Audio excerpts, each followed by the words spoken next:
In the world we live in today, the value of gold is most often measured by market price or spot price. But in reality, the value is something that most of us who have a keen understanding of this metal certainly does transcend that market price. And we're going to be talking about gold's value in the underworld. I'll define what that means as well too in this video as we explore. When most of us think about the underworld, we're thinking about essentially an alternative economy. You know, an economy of scale, also including morals as well. But nonetheless, there could come a time when there is going to be prominent trade in a system, especially if we have an SHTF scenario, but likely also if it becomes an overly burdensome government with a police state or a nanny state or some sort of a state that is overbearing and spying on us all the time, and that we could very easily see an alternative economy emerge. And then the value will be essentially for gold and silver by extension will reform and in a certain degree.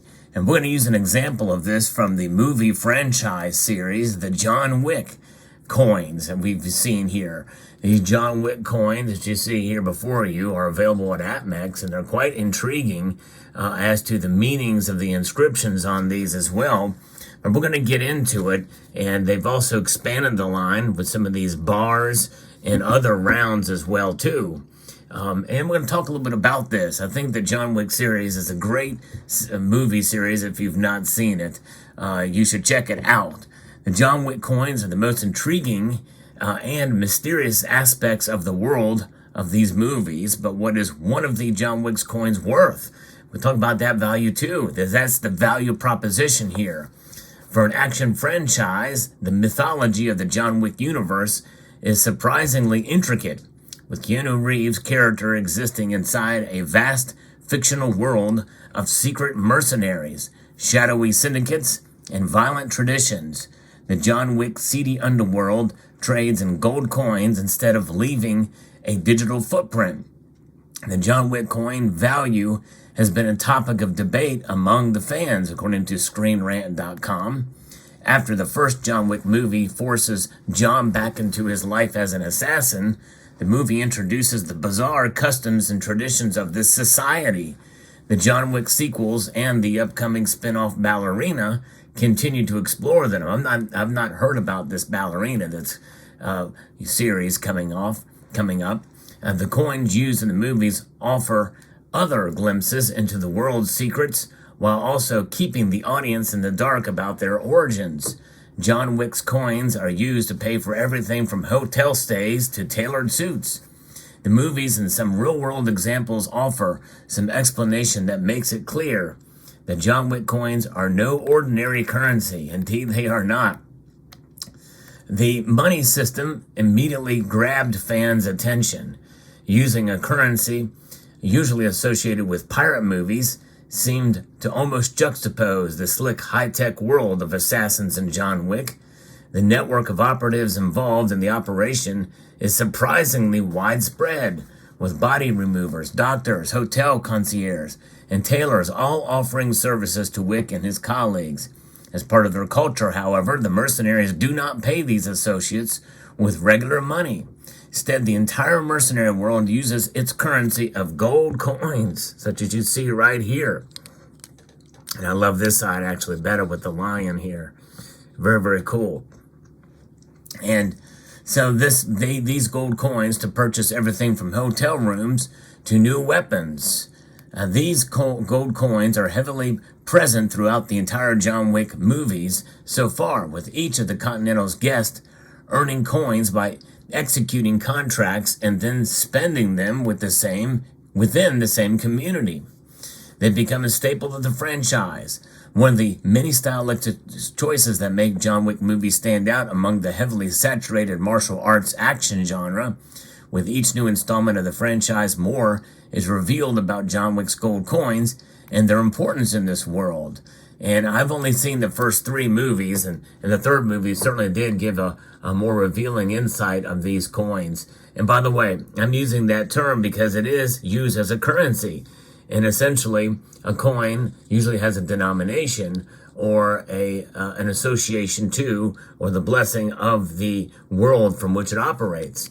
So even though there's no denomination on these, essentially they are indeed valued and have that value recognized by the Continental.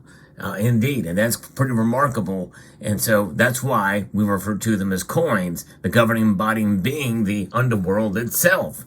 Pretty amazing.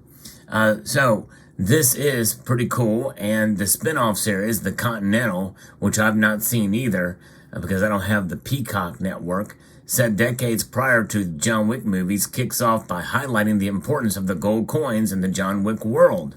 The very coin press used to make the coins in the underground world is stolen, and that threatens everything that provides structure for this world.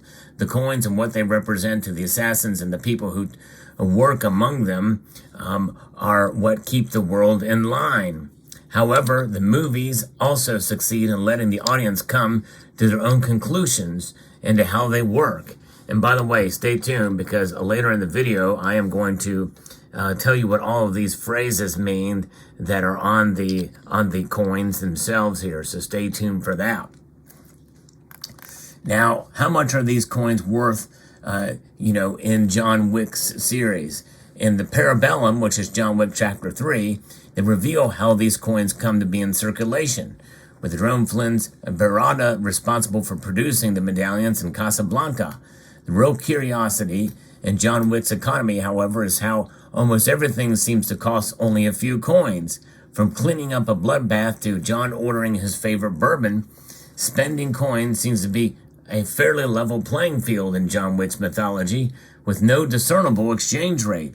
How does the John Wick coin system actually work, and how could it work in an underworld situation in the real world? In the real world, the paper and metal used for cash and the digital ones and zeros of a bank transaction have no intrinsic value.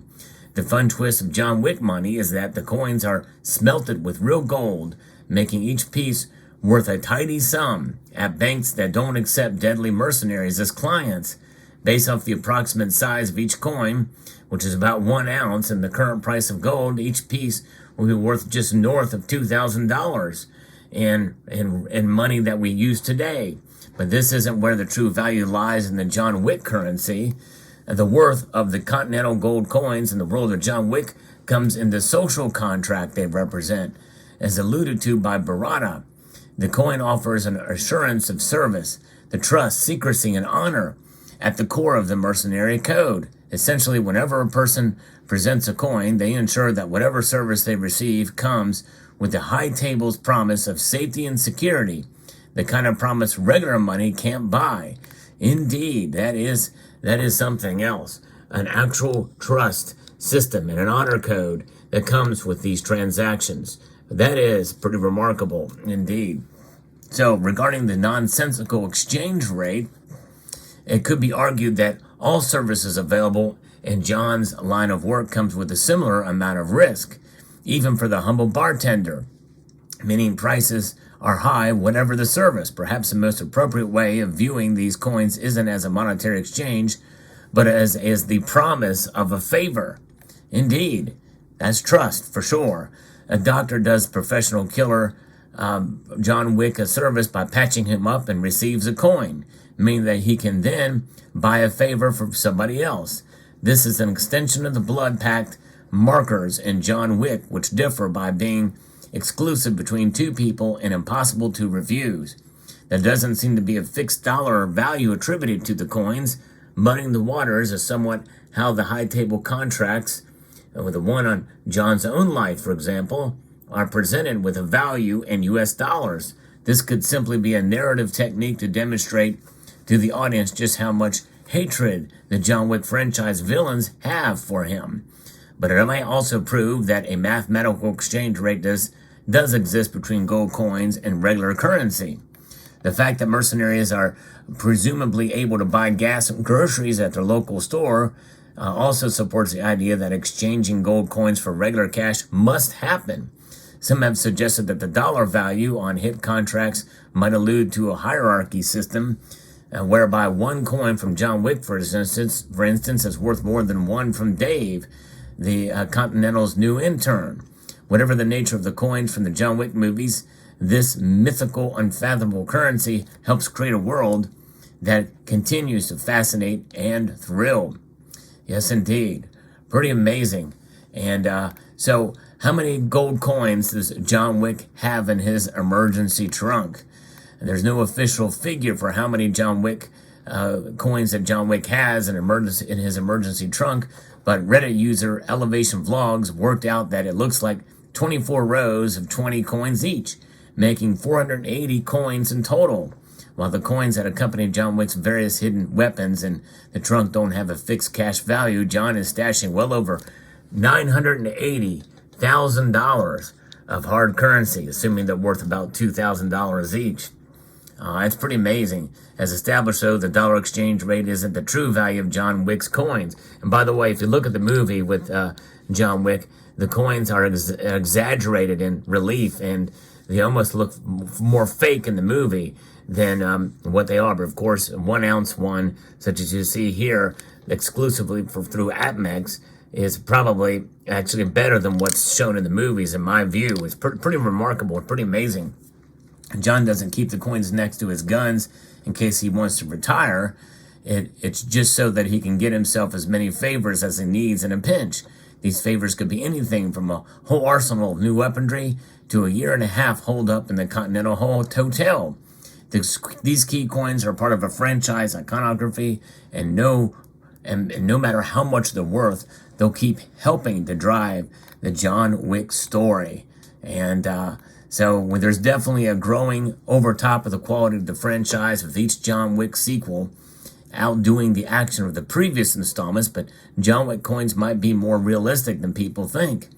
There was a discussion with the use of the coins in this context. Assistant Professor John Jay, College of Criminal Justice, discussed how similar techniques might be used in real-world criminal organizations. They represent the code of conduct they use to regulate the activities of criminal organizations, while pointing out that organized crime operations often use favors, diamonds, and cash as payments to avoid a paper trail. Of course, we've seen that with gold bars too, with Bob Menendez of New Jersey. So gold was certainly a part of it. I wonder if he'd seen the franchise or not. By the way, if you enjoyed content like this, we provide a little different outlook of precious metals, I hope you would consider subscribing to the channel. Just like John Wick, John Wick's got his own coins from a movie franchise. Well, this channel has its own silver rounds as well. This is a 2-inch or 2-ounce, very thick silver medallion here that's available over at JM Bullion.